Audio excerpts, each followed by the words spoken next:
মুসলমান বলো তো, তুমি তোমার এই কোরআন, তোমার রব যেটা নাজিল করেছে, যেই ফরমান তোমার নবীর উপরে, তুমি এই কোরআনটা তুমি কতবার পড়েছো?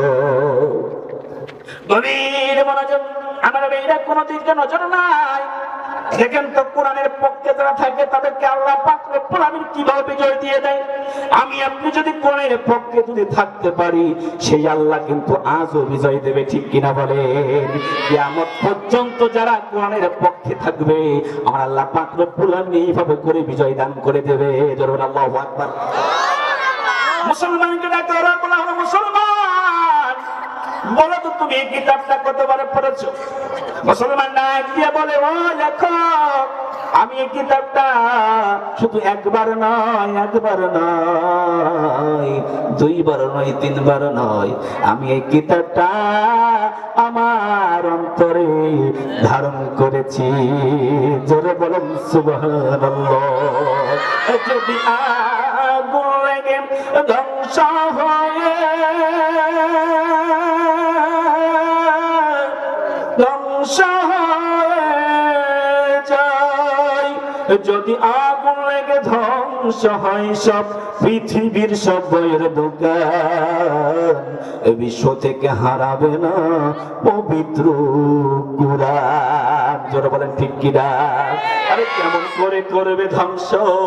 আগুনের তেজ আছে বিশ্ব ভরা অগণিত কুরআনের হাফেজ, তারা সাফি আসমানি গ্রন্থ, সাফি আসমানি গ্রন্থ রাখবে যেদিনের ঈমান, এ বিশ্ব থেকে হারাবে না পবিত্র কুরআন, এ বিশ্ব থেকে হারাবে না পবিত্র কুরআন। জোরে বলেন আল্লাহু আকবার।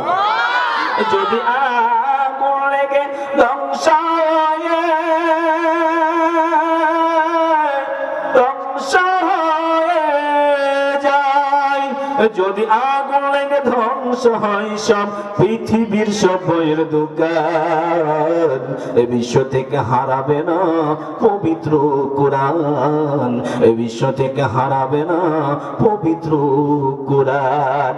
পাকিস্তানের জিয়া মল্ল দুর্ঘটনায় ভাই সব কিছু পুড়েছে, বুকের কুরআন পুড়ে নাই। আল্লাহু আকবার। পাকিস্তানে একজন ব্যক্তি ছিল, তার নাম ছিল জিয়া।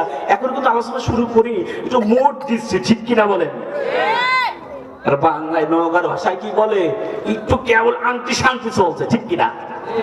পাকিস্তানের জিয়া মল্ল দুর্ঘটনায় ভাই সব কিছু পড়েছে, বুকের কুরআন পুড়ে নাই। আল কুরআনের নূরের জ্যোতি, আল কুরআনের নূরের জ্যোতি।